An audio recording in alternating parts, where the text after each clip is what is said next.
importantísimo también que nos suceda a nosotros en el hospital japonés cuando la mamá tiene su bebecito con sufrimiento fetal.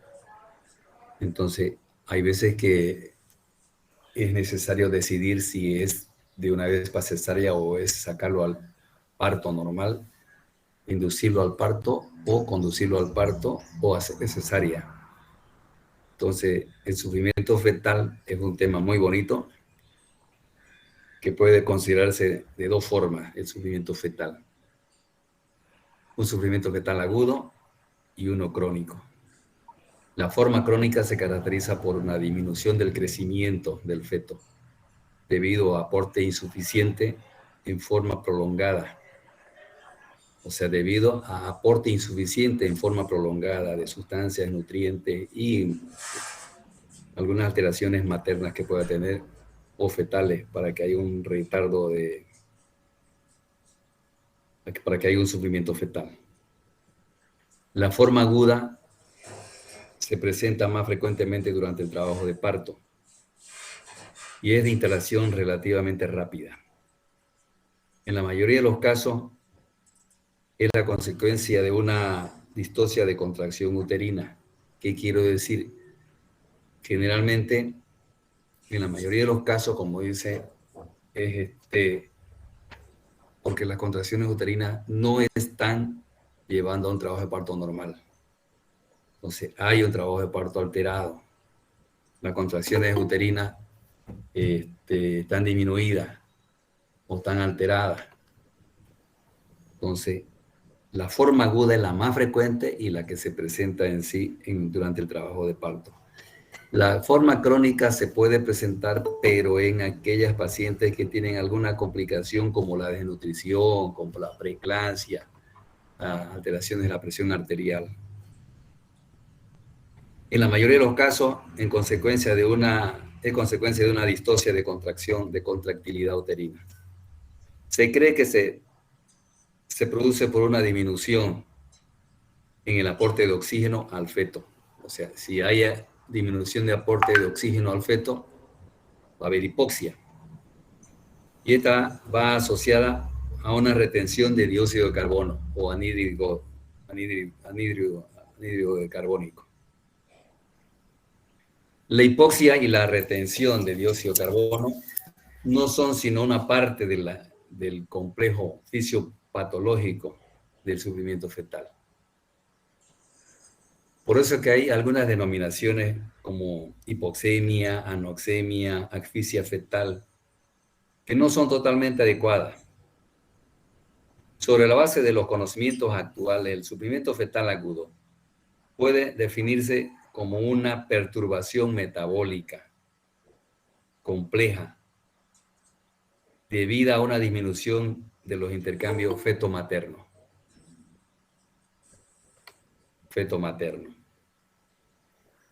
De evolución relativamente rápida que lleva a una alteración de hemostasis fetal y que puede provocar alteraciones tisulares irreparables o la muerte del feto. Los mecanismos fisiopatológicos mejores conocidos de este complejo son la hipoxia y la retención de hidrogeniones que puede llevar a una acidosis.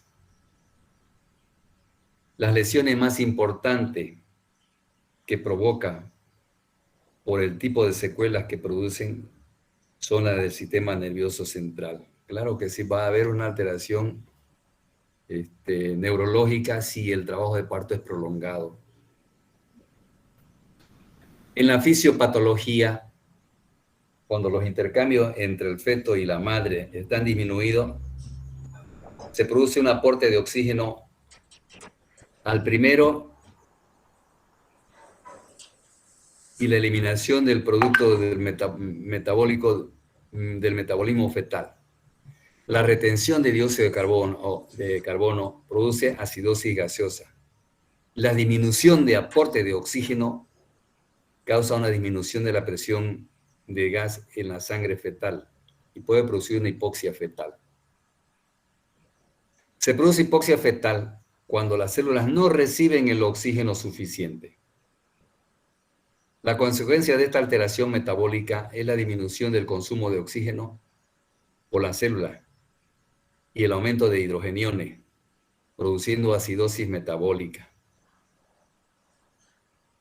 Entonces, no nos olvidemos que el sufrimiento fetal puede ser agudo, que se presenta en el trabajo de parto, relativamente rápido, porque ya uno lo ve en el mismo trabajo de parto, y ya lo vamos a ver por qué. Y clínicamente también se divide en forma crónica, por alteraciones maternas, o retardo o restricción del crecimiento intrauterino del feto.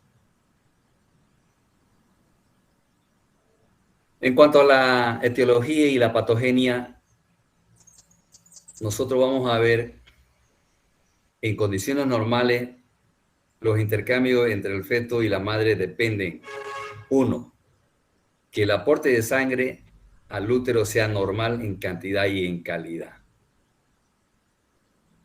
Dos, un correcto aporte y avenamiento de sangre del espacio intervelloso. Tres, un intercambio normal de niveles de la membrana placentaria. Cuatro, la capacidad del feto para transportar sangre. Una de las causas que puede producir sufrimiento fetal por falta de oxigenación, porque se produce una vasoconstricción en la preeclampsia, porque hay una vasoconstricción. Y puede producir también una modificación en la contracción uterina llamada hipersistolia, aumento de las contracciones uterinas. Entre las causas que determinan un aporte de sangre al útero insuficiente en cantidad o anormal en calidad, uno, hay causa que determina la disminución de gasto sanguíneo en el útero. Entonces, vamos a ver que en algunos casos del trabajo de parto, se ha observado que la presión de la sangre registrada en las arterias femorales cae hasta desaparecer durante las contracciones uterinas. En la preeclampsia hay una disminución del gasto sanguíneo en el miometrio por la vasoconstricción que produce la arteria que nutre al feto. Entonces, una de las causas también que puede producir sufrimiento fetal es cuando hay una caída de la presión arterial materna. Por ejemplo, un ejemplo más claro es cuando puede encontrarse en los casos de shock de cualquier naturaleza. En otras circunstancias puede existir hipotensión arterial materna de menor grado, como por ejemplo el síndrome de hipotensión supina. Constituye un tipo especial de hipotensión arterial muy frecuente durante la gravidez. ¿Qué quiero decir? Cuando la mamá se echa de decúbito dorsal, la comprensión del feto hacia la cavidad abdominal, entonces va a producir una hipotensión supina.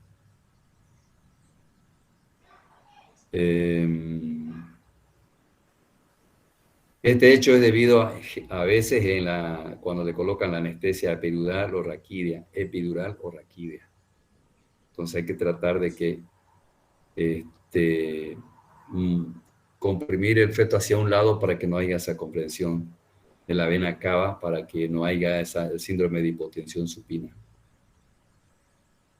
También se puede ver como efecto colateral o depresor del sistema nervioso central.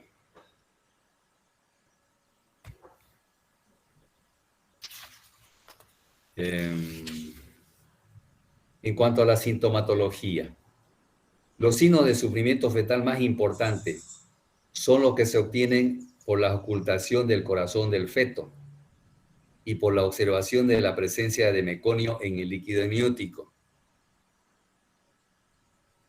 Hemos hablado nosotros en las clases anteriores que el líquido amniótico depende del tipo del líquido amniótico, que cambia de color, por eso es que nosotros decimos meconio grado 1, grado 2, grado 3, mientras más verde es más grave el problema para el feto. Ahí nos demuestra que hay un sufrimiento fetal.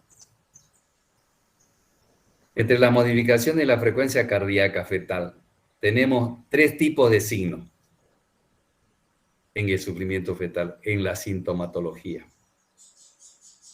La bradicardia, la taquicardia y la irregularidad de los latidos fetales. La bradicardia, se habla bradicardia cuando la frecuencia cardíaca fetal basal es menor a 120 latidos por minuto. Los autores clásicos y modernos están de acuerdo en admitir que la bradicardia de menor a 120 latidos por minuto para uno y para otro de 100 latidos por minuto nos va a dar un signo de sufrimiento fetal. Se acepta de bradicardia en consecuencia de la depresión del automatismo del corazón, producida por la hipoxia. En la bradicardia actúa el neumogástrico, el nervio vago. En la taquicardia se entiende por el aumento de la frecuencia cardíaca basal, por arriba de 160 latidos por minuto. Eso nosotros hemos visto, ¿se acuerdan? En los DIC 1, DIC 2, DIC 3. Cuando hay un sufrimiento fetal, por acción del nervio vago, va a producir bradicardia. Lo que estamos hablando ahorita, bradicardia, significa 120 latidos por minuto, menos de 120 latidos por minuto. Y si hay una estimulación, si hay una taquicardia fetal, es por estimulación del simpático. Nosotros hemos visto la variación de la frecuencia cardíaca. Las variaciones han sido denominadas DIC 1, DIC 2, DIC 1, desaceleración temprana, DIC 2, desaceleración tardía, y DIC 3 es la desaceleración variable, que es por compresión del cordón umbilical. Eso nos va a dar la pauta. Si nosotros pedimos un monitoreo fetal, toda paciente que llega en trabajo de parto al hospital y viene con alguna patología sobreagregada, como una preeclampsia, como paciente que tiene hipertensión crónica, paciente que tiene diabetes, alguna alteración o alguna enfermedad sobreagregada y con un embarazo ya casi a término, se le pide un monitoreo para saber si en realidad, monitoreo fetal, para ver si en realidad hay un sufrimiento fetal, o hay una taquicardia fetal o hay una bradicardia fetal. Y eso está en base al control de la frecuencia cardíaca fetal basal. Hemos dicho nosotros que el DIC 1 es desaceleración temprana, el DIC 2 es desaceleración tardía. El DIC 1, el DIC tipo 1, se observa en los partos normales, después de la rotura de la membrana y después de los 5 centímetros de dilatación. Eso es normal. Lo que no es normal, nosotros vemos en el DIC 2, para detectar clínicamente la existencia de DIC tipo 2, hay que ocultar el feto durante e inmediatamente después de las contracciones uterinas. Se observa después de las contracciones uterinas. Ya lo pasamos esa clase nosotros. La fisiopatología del DIC 2, del tipo 2, este tipo de caída transitoria de la frecuencia cardíaca fetal, es consecuencia de la hipoxia producida por las contracciones uterinas. La compresión de los vasos miometriales por las contracciones uterinas. Entonces eso nos va a dar la pauta de que si hay sufrimiento fetal, por arriba de 160 es una taquicardia fetal, por debajo de los 120 es una bradicardia fetal.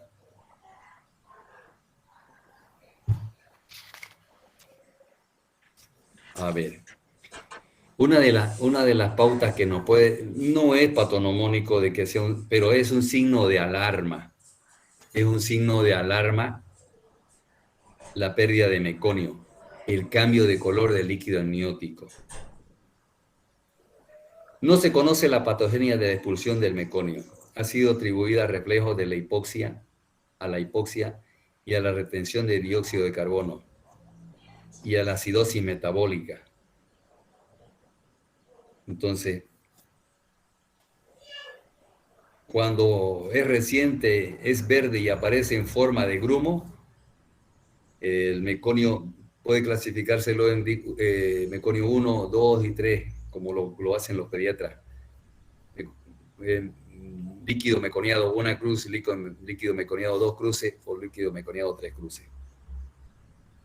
Cuando ya es espeso, como en puré de arveja, ya nosotros vimos en las clases anteriores en el mismo trabajo de parto que una de las causas por obstrucción, por falta de dinámica uterina, puede llevar a que haya meconio en el líquido amniótico.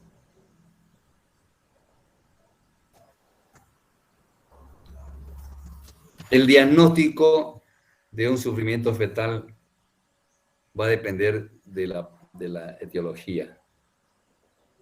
El diagnóstico de sufrimiento fetal agudo ofrece en ciertos casos algunas dificultades. Generalmente se admite su existencia cuando se observa bradicardia fetal persistente durante más de 3 contracciones. Entonces, escuchamos nosotros la fetocardia y vamos a ver que disminuye la frecuencia cardíaca y vuelve a nivelarse otra vez de nuevo. Pero nosotros le hacemos como un electrocardiograma del corazón al feto y tomamos en cuenta también las contracciones uterinas para llevar al diagnóstico del DIC1, DIC2 o DIC3. Depende de las causas que le está produciendo el sufrimiento fetal para que uno realice el tratamiento. El tratamiento del sufrimiento fetal está destinado a corregir las alteraciones del intercambio feto-materno. Cuando puede conseguirse este objetivo, se mejora el aporte de oxígeno al feto y a la vez que se favorece la eliminación de los catabolitos ácidos. La contractilidad uterina es un factor que siempre va asociado al sufrimiento fetal, porque el otro día me llegó una paciente al hospital japonés, le hicieron un monitoreo y las contracciones uterinas estaban continuas. Generalmente cuando está en trabajo de parto, las contracciones uterinas son entre 4 a 5 contracciones en 20 minutos. Eso quiere decir que ya está en trabajo de parto franco, que ya hay dilatación, que ya está en los planos de Hooke, puede ser en segundo y tercer plano o tercer y cuarto plano de Hooke.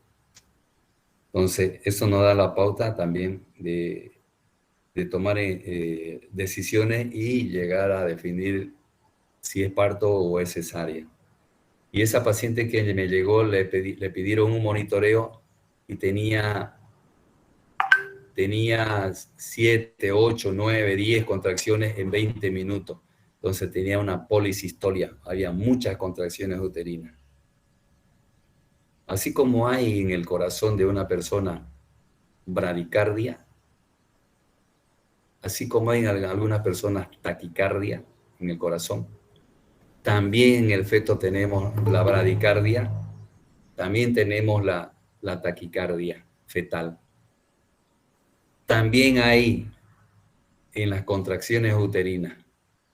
En las contracciones uterinas pueden disminuir las contracciones uterinas, que se llaman hipodinamia, y pueden aumentar las contracciones uterinas, que se llama hiperdinamia. Entonces, vamos a tomar en cuenta eso para llegar a un diagnóstico y a un tratamiento y definir la conducta, que sea parto o que sea cesárea. Entonces, el sufrimiento fetal agudo es un cuadro muy bonito, una patología, una alteración fetal. Entonces, que puede ser agudo o puede ser crónico. Muchos factores contribuyen a que haya este sufrimiento fetal. Mucho. El trabajo de parto prolongado, cuando el feto es muy grande y entra en el trabajo de parto la señora y le dicen, camine señora, nomás camine, camine, que ya va a salir su bebé. Y tiene un obstáculo y ese obstáculo impide que no salga el bebé, que la cabeza no apoye en el estrecho superior, que la cabeza no entre a la excavación, que la cabeza no llegue al estrecho inferior. Entonces va a haber un obstáculo y ese obstáculo hace que el bebé sufra y entre, sea, como dice vulgarmente, se dice vulgarmente, se hace caca el bebé adentro y eso se convierte en meconio. Pero hemos visto que no es patognomónico, el meconio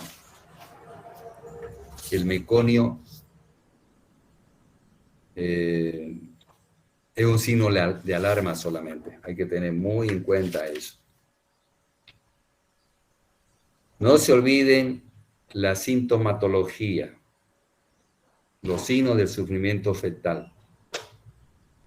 Que tenemos que tener meconio, el líquido amniótico cambia de color, la ocultación del corazón y las contracciones uterinas. En la modificación de la frecuencia cardíaca fetal, nosotros tenemos 3 signos de modificaciones de la frecuencia cardíaca: bradicardia, taquicardia y la irregularidad de los latidos fetales. La bradicardia está producida por el nervio vago, que le va a dar 120 latidos por minuto, menos de 120 latidos por minuto. La taquicardia fetal está producido por el simpático y aumenta a 160 latidos por minuto, por encima de 160 latidos por minuto. Aquí tomamos en cuenta también nosotros las variaciones de la frecuencia cardíaca. Y si vamos a tomar en cuenta las variaciones de la frecuencia cardíaca, vamos a tomar en cuenta los DIC. DIC 1, DIC 2 y DIC 3. Cada uno con su problema diferente. Entonces, ya sabemos nosotros, y yo les pregunto en el examen, clínicamente, cómo se divide el sufrimiento fetal. El sufrimiento fetal puede ser agudo o puede ser crónico. ¿De acuerdo? Entre los sufrimientos fetales que se puedan presentar,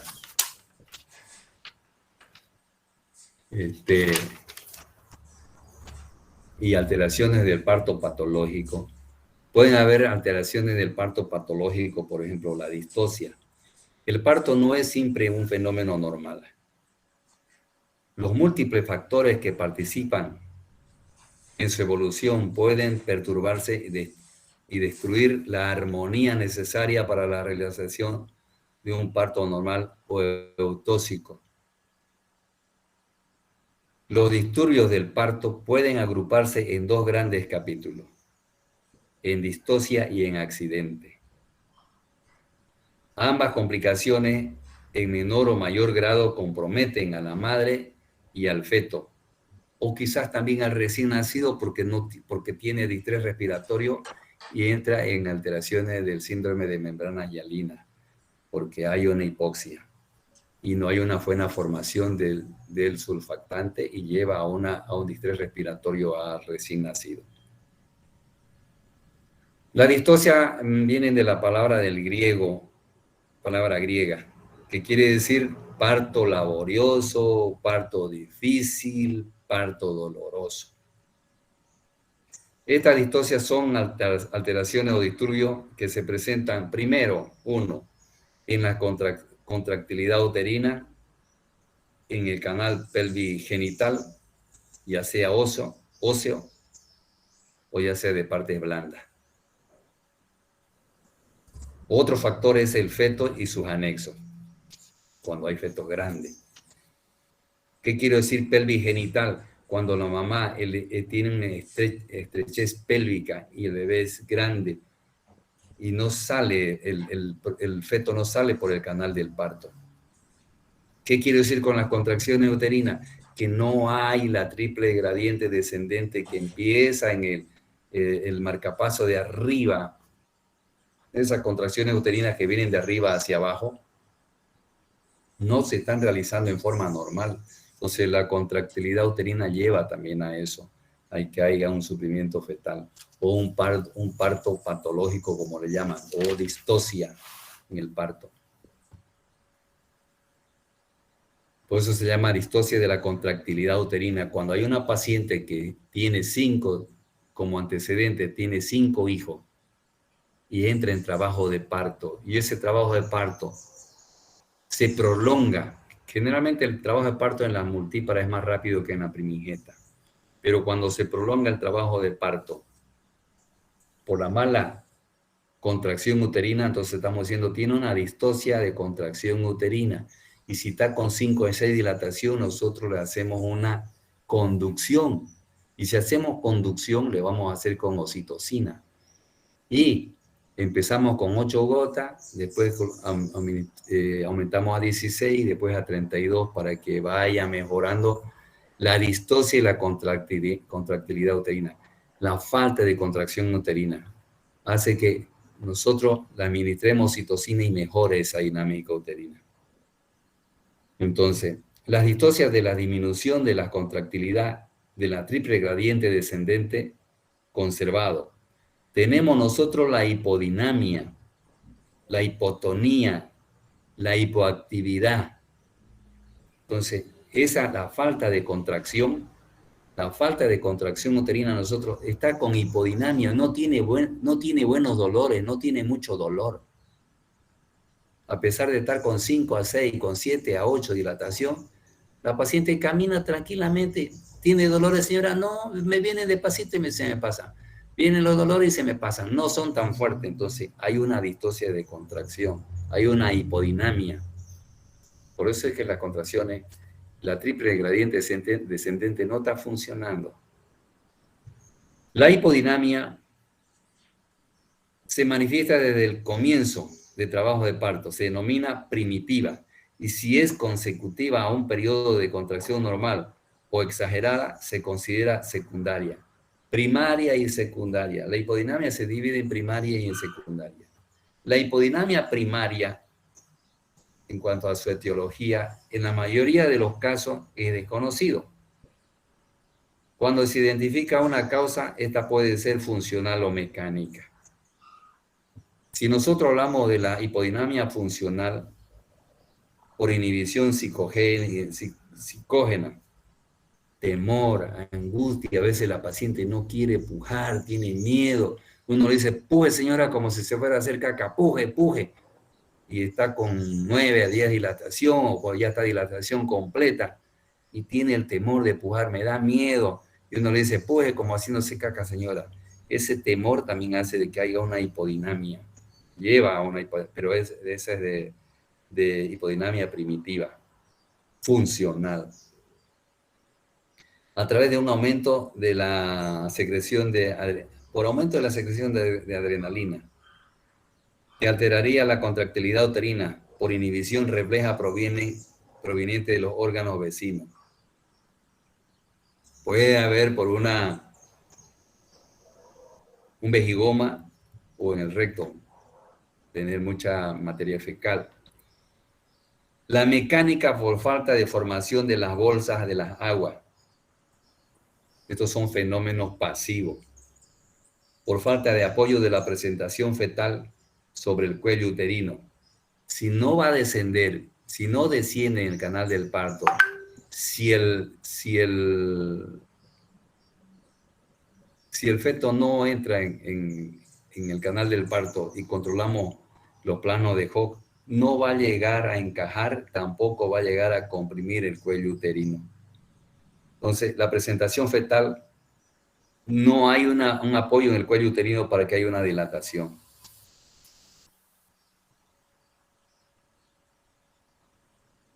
Un desarrollo insuficiente del músculo uterino lleva a una hipoplasia por procesos regresivos, una miomatosis, una obesidad, adenomiosis. Por sobredistensión del útero, por ejemplo, puede haber una hipodinamia por polidramia, aumento del líquido amniótico, embarazos gemelares, feto gigante, feto grande. Puede haber distocia, porque no puede salir un parto de 4.500 en una mujer que tiene su primer bebé, que va a tener su primer bebé. Generalmente el tamaño del feto nosotros consideramos normales de 2.500 a 3.500. Ya de 4.500, de 4 para arriba, ya el pediatra toma muy en cuenta si esa paciente es diabética o no, o la talla de la paciente o la altura uterina del feto, la altura uterina. Se mide la altura uterina con cinta métrica y uno dice, ah, bueno, te va a hacer para parto o va a ser para cesárea, dependiendo de eso también. Esas son la hipodinamia. El tratamiento debe ser, en primer término, etiológico. Hay factores que contribuyen también a que no descienda o a que haya una hipodinamia por la vejiga, por la materia fecal que la paciente tiene temor hasta de hacer caca, o también siempre estuvo con constipación, siempre estuvo estreñida. Entonces, dificulta la salida del feto en el trabajo de parto. Ahora, podemos también mejorar la dinámica, en la hipodinamia podemos mejorar la dinámica que se puede disolver 2.5 unidades internacionales de oxitocina en 500 ml de solución destroza o solución Ringer. Y se comienza el goteo con 8 gotitas, como yo le dije anteriormente. Y va a ir mejorando la dinámica uterina y va a también tratar de que la distocia de contracción en la tripla gradiente descendente mejora y puede salir un parto normal.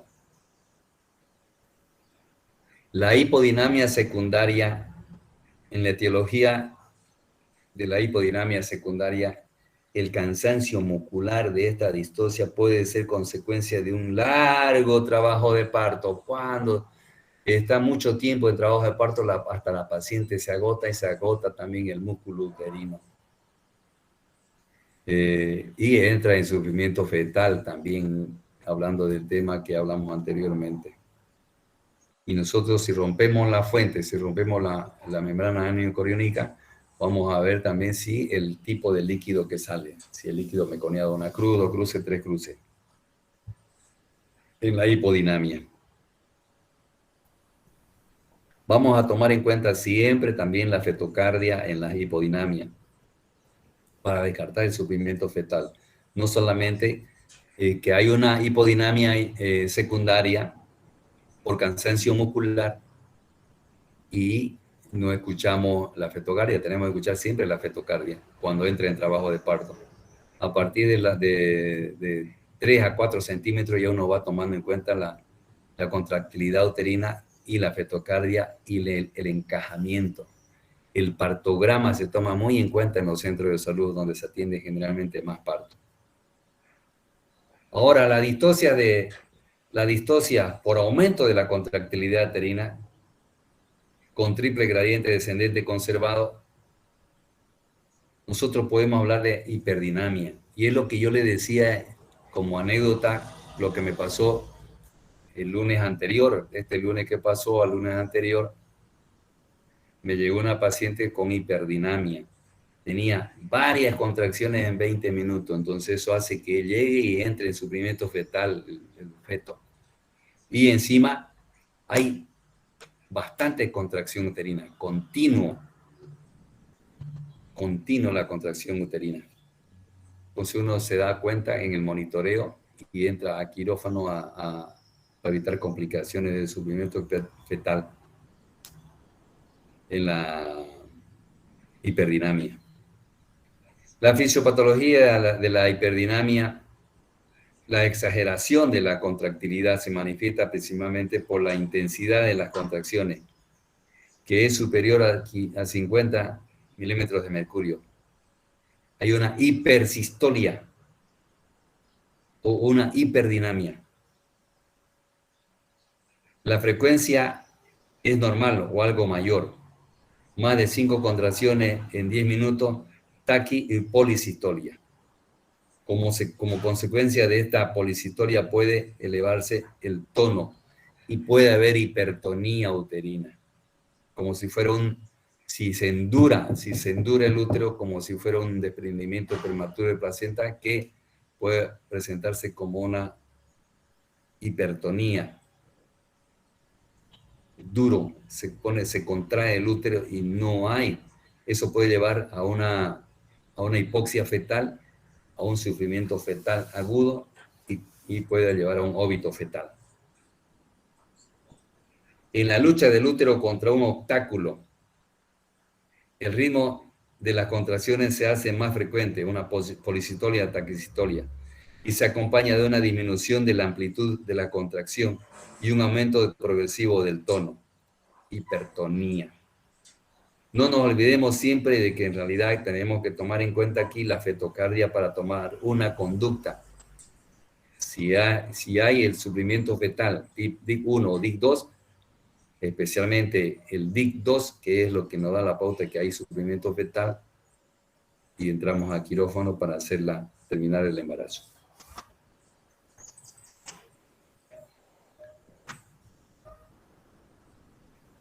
En la hiperdinamia primitiva, la etiología se caracteriza por aparecer con la iniciación del parto. Su origen es desconocido. La sintomatología. El síntoma principal es el aumento de la intensidad contráctil. La parturienta se halla muy agitada y se queja frecuentemente de dolores casi continuos. Por la palpación se aprecia la dureza exagerada y leñosa del útero. Esa paciente que fue referida creo de Concepción el lunes anterior, llegó, se quejaba de todo y de nada, y el útero no disminuía poquito la contractura uterina y otra vez aumentaba, disminuía y aumentaba. Las contracciones uterinas en 10 minutos ya es trabajo de parto franco. Pero cuando pasa de más de 5 contracciones, entonces ya hay que tomar en cuenta que hay una hiperdinamia o policistolia. Tenemos que tomar la conducta adecuada para que evitemos la hipoxia y el óbito fetal. La hiperdinamia secundaria puede ser de origen iatrogénico. ¿Por qué iatrogénico la hiperdinamia secundaria? Porque nosotros, cuando vemos que una paciente está en trabajo de parto y está con dolores, y está con 5, 6, 7, 8 dilatación, y queremos que una vez terminar el parto, queremos que ese parto salga lo más antes posible, nosotros le administramos oxitocina y le vamos a producir más bien hiperdinamia o policistolia.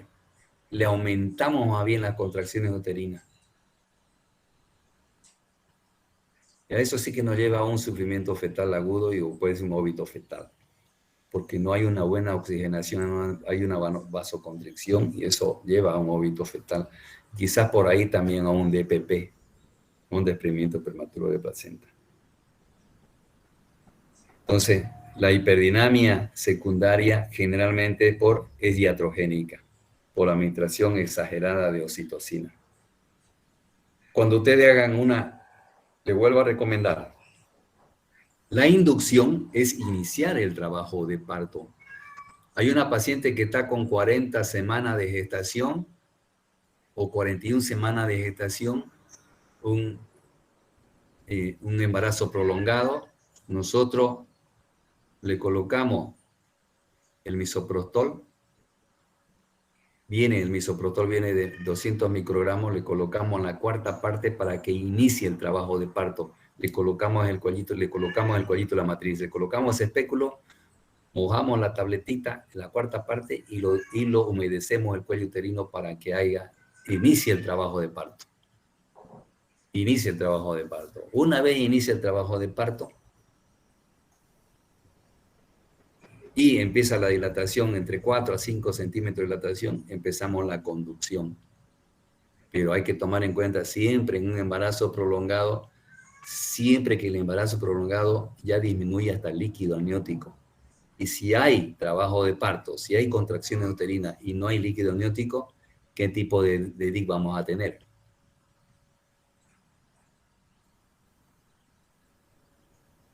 Mauricio Sinaga, ¿qué tipo de DIC vamos a tener?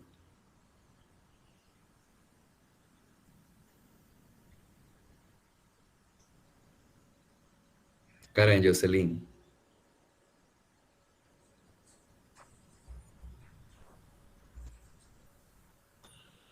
Rivera. DIC 3, doctor. ¿Qué tipo de distrés? ¿Qué tipo de DICS? ¿Qué tipo de DICS? Cuando no hay líquido amniótico y el cordón se envuelve en el cuellito del bebé. ¿Nos lleva a qué tipo de DIC? DIC 3. DIC 3 por compresión del cordón uterina, por disminución del líquido amniótico. Mientras más va pasando el embarazo, mientras más post-término sea, hay disminución de líquido, entonces va a llevar a un DIC 3 por compresión del cordón umbilical. ¿De acuerdo? Entonces, hemos dicho que tanto en el parto patológico, vamos a ver la contractilidad uterina, vamos a ver el canal pelvigenital y vamos a ver el feto y sus anexos. Y la distocia, no se olviden a qué llamamos distocia. Distocia es sinónimo de parto laborioso, parto difícil o parto doloroso. Producido por varios factores. Entre eso tenemos la contractilidad uterina, el canal pelvigenital, el feto, que puede ser grande, puede ser macrosómico, o por alteraciones de los anexos, cordón umbilical o placenta. La distocia de la contractilidad uterina nosotros tenemos clasificado en hipodinamia e hiperdinamia. La hipodinamia puede ser primitiva, entre las primitivas tenemos nosotros las funcionales y la mecánica. Hipodinamia, que no tiene contracciones uterinas, pero que está dilatando. No hay contracciones uterinas. Si tiene contracciones uterinas y está la cabeza apoyada en el cuello uterino y está produciendo dilatación y borramiento, entonces, pero no tiene la capacidad de comprimir y que haya más contracciones uterinas, entonces tenemos una hipodinamia, cuando el trabajo de parto es prolongado.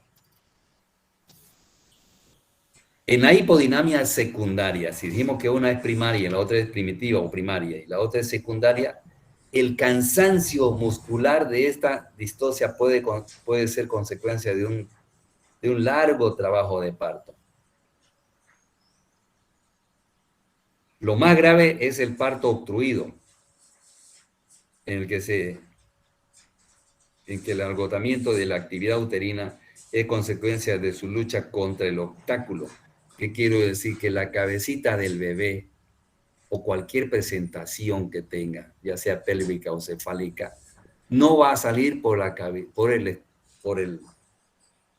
pelvis, dice pelvis estrecha, le decimos nosotros cuando la cabecita no encaja, no rota, no llega, no desciende. Los planos de Hooke no comprenden los planos de Hooke, primer plano, segundo plano, tercer plano y cuarto plano hasta la expulsión. Y la hiperdinamia, la distocia de aumento de la contractilidad, y la hiperdinamia, policistolia. Esta puede ser también primaria y puede también ser secundaria. La primaria se caracteriza por aparecer con la iniciación del parto. Su origen es desconocido, no sabemos por qué aparece. Las contracciones uterinas son continuos, rápidos y producen dolores frecuentes, continuos. La paciente se fatiga, se desespera. En la hiperdinamia secundaria puede ser de origen iatrogénico, como ya dijimos, le colocamos oxitocina en la paciente, que no debemos colocarle todavía oxitocina, porque también tiene su indicación cuando uno tiene que colocar oxitocina, cuando uno indicar oxitocina para que se presente, para mejorar la contractilidad uterina y llevemos un parto normal.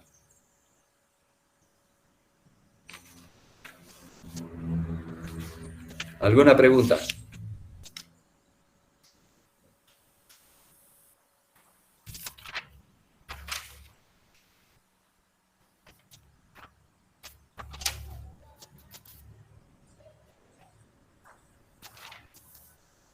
¿Ni una pregunta? Hemos hablado nosotros de la distocia distosia o periodo placentario patológico, no me acuerdo. La distosia o de adherencias anormales de la placenta, ¿se acuerdan que hemos avanzado eso?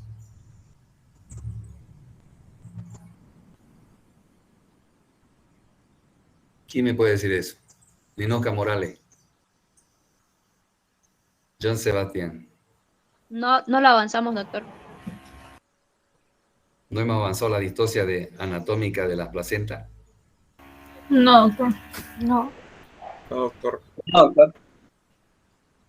Bueno. La distosia anatómica o adherencias anormales del placenta es algo que nosotros vemos siempre también en el hospital japonés, por ejemplo, o en cualquier hospital. Yo creo que más se debe encontrar en la maternidad, porque todo es maternidad. La placenta o adherencias anormales de la placenta, nosotros las clasificamos dependiendo del cuadro clínico, el grado de penetración de las velocidades de las velocidades de la placenta se condiciona a 3 variedades de adherencia que se pegan al útero.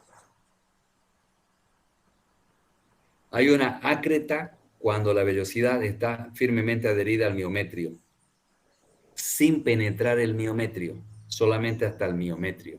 Eso se llama placenta ácreta, cuando se prende al endometrio. Íncreta, cuando la velocidad se introduce en el miometrio, pero no lo logra atravesar, no lo atraviesa. La íncreta se agarra del endometrio, no pasa, o sea, la ácreta hasta el endometrio.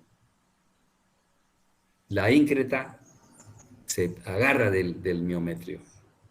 Y la percreta, cuando la velocidad atraviesa el miometrio y llega hasta la serosa, o sea, llega hacia afuera. No se olviden que el útero tiene 3 capas: endometrio, miometrio y perimetrio o serosa, que se llama el de afuera. Cuando decimos nosotros que hay una placenta ácreta es porque se prende. ¿Cuánto tardamos nosotros cuánto tarda un alumbramiento? ¿Cuánto tarda en desprender la placenta? ¿De cuánto a cuánto tarda esperamos nosotros para que se desprenda la placenta y tengamos un alumbramiento normal?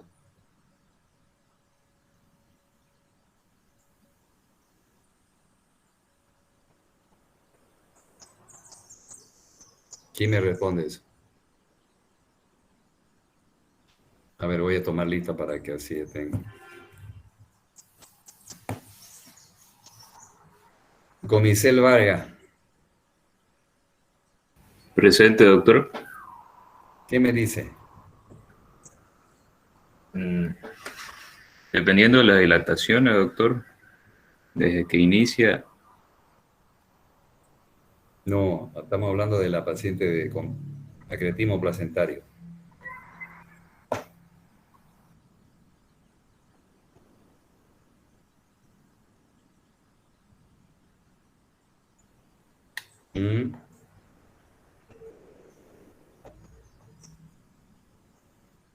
¿Cuánto tarda del alumbramiento? Entre 5 y 15 minutos, doctor. Entre 5 y 30 minutos. Si no desprende en 30 minutos, estamos hablando de una placenta ácreta que está prendida al útero. Y cuando desprendemos la placenta, sacamos la placenta y sigue sangrando,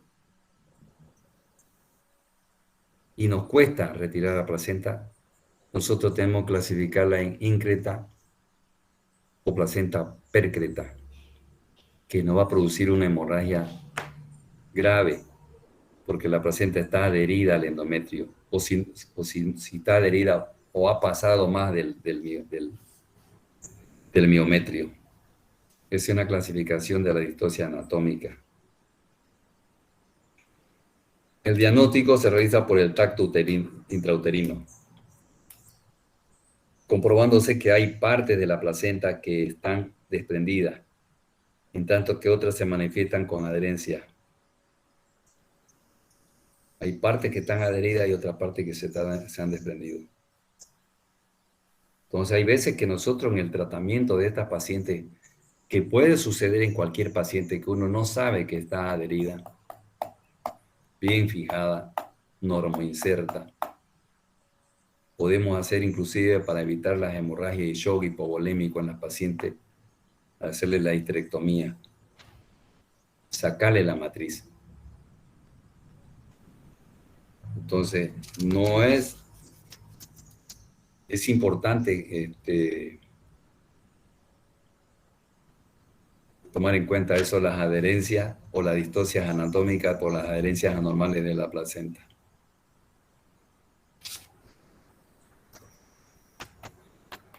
¿Alguna otra pregunta?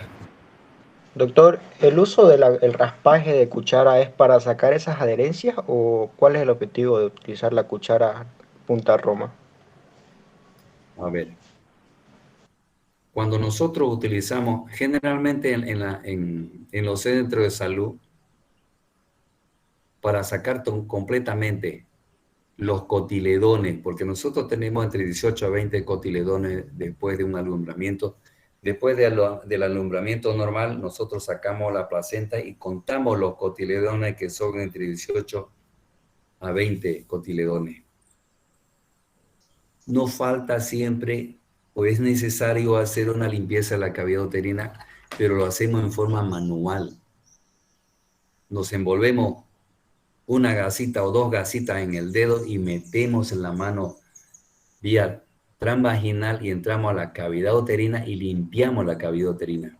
Porque si vemos que nos falta algo, alguna membranita o nos falta un cotiledón, nos va a producir bastante hemorragia, va a seguir sangrando y va a producir atonía uterina. Además de eso, un shock hipovolémico. Entonces tenemos que limpiar bien la cavidad uterina en un parto normal. Ahí, por ejemplo, utilizamos la mano, introducimos con gasita y limpiamos la cavidad uterina. Pero quienes tenemos la práctica de utilizar las curetas de Hegar, hay unas curetas, como dice usted, como cuchara, que uno introduce a la cavidad y lo limpia para hacer el legrado y sacar los restos ovulares que han quedado en la cavidad uterina. Eso lo hacemos en el segundo nivel y en el tercer nivel, porque en el primer nivel no hay la cureta. Alguien me ha visto por ahí en el hospital japonés, cuando opera a una paciente, sale el bebé y la placenta sale y queda un poquito de resto, yo no puedo limpiar bien, pido la cuchara y la cuchara hace que uno limpie bien la cavidad uterina. Y para que salga todo lo que es las membranas ovulares y el resto placentario, que pueden ser alteraciones de hemorragia postparto.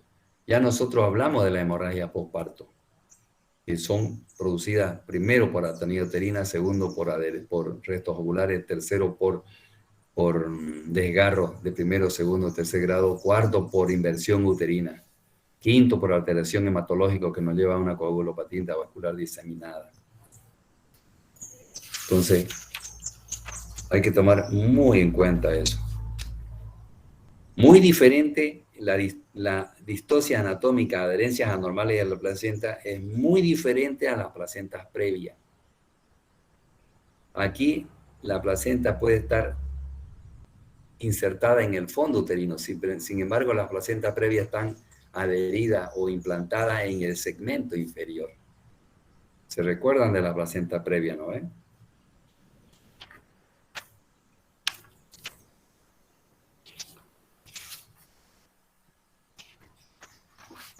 Doctor, ¿y el sangrado intrauterino que usted menciona tienen que hacer histerectomía sí o sí, o hay otra solución que puedan realizar los doctores? Cuando el útero, a ver, ¿qué hace usted cuando tiene un parto normal, atiende un parto normal y sale el alumbramiento? No se olviden que el trabajo de parto tiene tres periodos: borramiento, dilatación, expulsión del feto y alumbramiento. Estamos hablando del alumbramiento cuando ya salió la placenta y sigue sangrando. ¿Qué hacemos con ese útero que está sangrando y tiene hipodinamia? El útero está flácido, no tiene contractilidad, no está formando el globo de seguridad de Pinar. ¿Qué le hacemos? Le colocamos oxitocina. Algunos en los centros de salud le colocan oxitocina intramuscular. Y si tiene vía, si tiene un suero rígido, suero oficial, cualquier suero, le colocamos una vía y por caucho o en el mismo suero le colocamos 10 unidades de oxitocina para que endure el útero, y al endurar el útero disminuimos la cantidad de sangre que se va a perder, la hemorragia postparto por atonía uterina. Es ahí, alguien me dice por ahí, doctor, si se quedan restos ovulares en la cavidad uterina, hay que limpiarlo, o con la mano o con la cureta. O también cuando utilizamos cuchara en quirófano para limpiar la cavidad uterina. No es, en los centros de salud está prohibido hacer inducción y conducción, porque no hay medicamentos para hacer eso en los centros de salud. Y si no hay en los centros de salud eso, si no hay en el paquetario, en el paquete de medicamentos, no hay la inducción ni la conducción, entonces está prohibido hacerlo en los centros de salud. Yo lo he hecho, yo lo hago porque tengo la seguridad de que no voy a tener ninguna complicación con la inducción o con la conducción.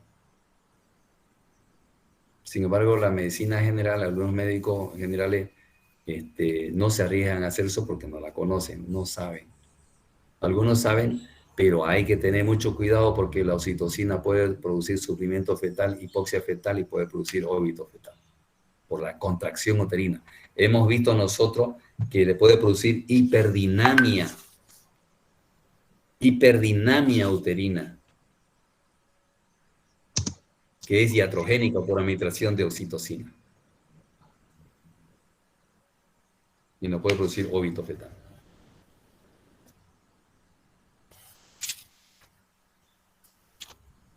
Otra pregunta.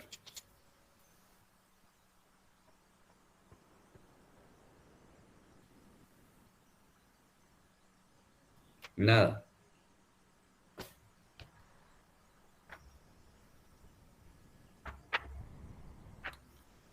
Hay un tema muy bonito que se llama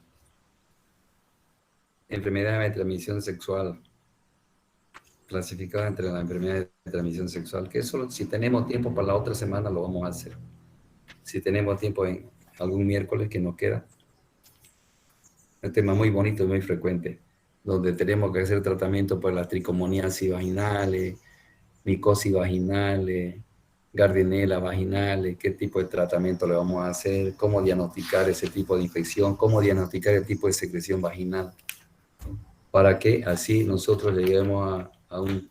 Porque son consultas frecuentes en los centros. Doctor, sabe que tengo mucha secreción y las secreciones son, ellos le dicen, tiene olor, no tiene olor, me pica, no me pica, tiene, bueno, dependiendo de la sintomatología para hacer un tratamiento adecuado. Ahora, si refiere que le han hecho tratamiento en algunos lugares, ya tenemos que hacerle un cultivo y antibiograma de esa secreción vaginal para saber qué tipo de bacteria y qué tipo de medicamento le vamos a dar. ¿De acuerdo? Entonces, hay enfermedades de transmisión sexual que es una de las frecuentes, una de las dos enfermedades más frecuentes que pueden complicar y que pueden producir esterilidad o infertilidad en las pacientes, que es la blenorragia o la gonocosia o la gonorrea. Otra enfermedad de transmisión sexual es la sífilis. Otra enfermedad de transmisión sexual son procesos virales como el VIH.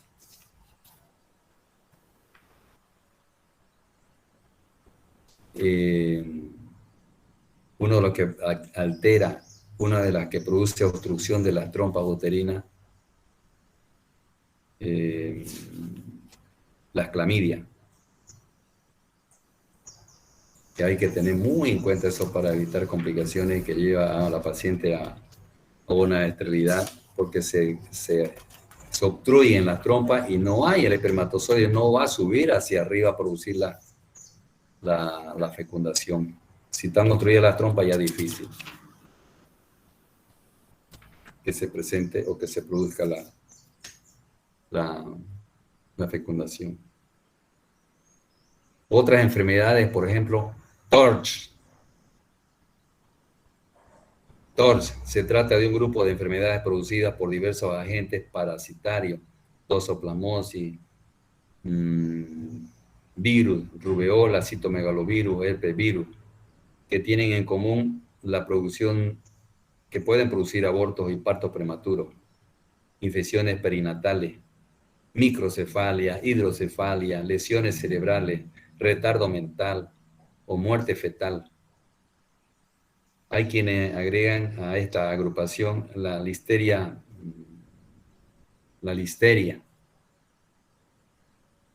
No hemos hablado tampoco de la toxoplasmosis, una enfermedad transmitida por el perro y el gato que puede producir alteraciones morfológicas en el feto, microcefalia, ceguera.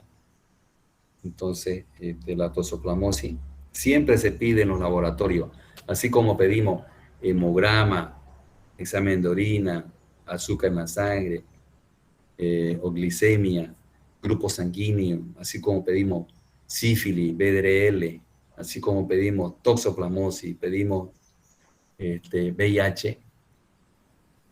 Nosotros también pedimos toxoplasmosis, si es aguda o es crónica, es una enfermedad transmitida por el perro y el gato o la carne cruda, que puede producir aborto o que puede producir malformaciones.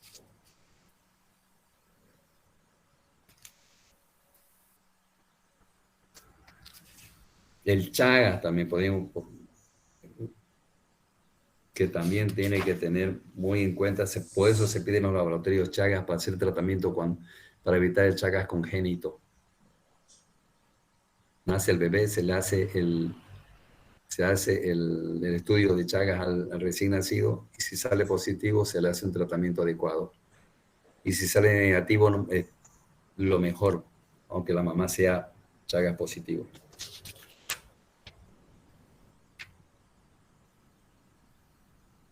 ¿Alguna pregunta?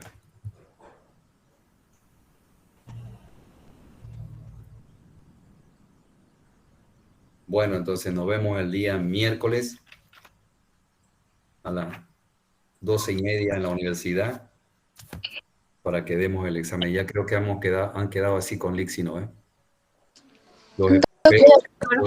Pero yo voy a tomar a todos, porque no voy a estar haciendo un examen para uno y haciendo examen para otro. A todos el próximo miércoles a las 12:30 nos vemos en clase. Nos vemos en la universidad. Doctor, una pregunta con referencia al examen final que nos mandó Lixi, las fechas. Quería preguntarle si hubiera la manera de modificarlas, ya que ese día igual tenemos medicina interna. ¿Y qué le dicen lo de allá? ¿Será que podemos modificar medicina interna porque tenemos ginecología?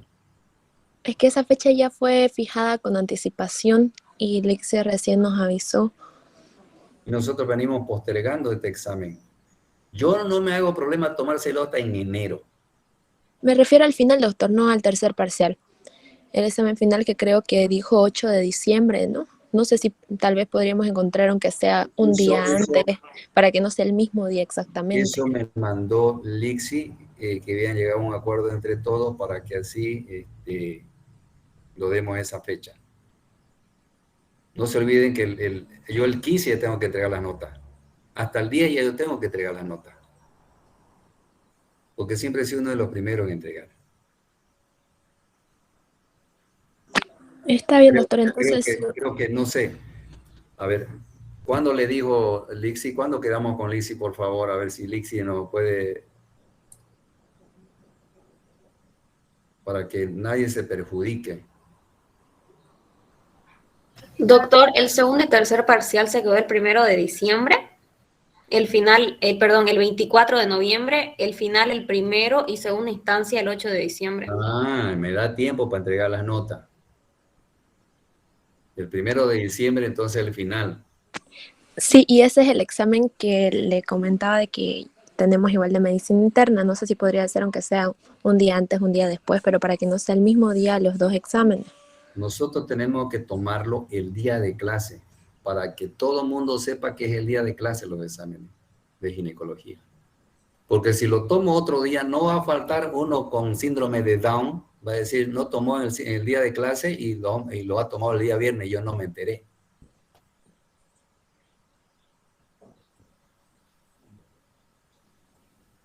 ¿Me entiende? Por eso es que lo hemos puesto así, la misma fecha, en el mismo día, miércoles, para que todos estemos participando.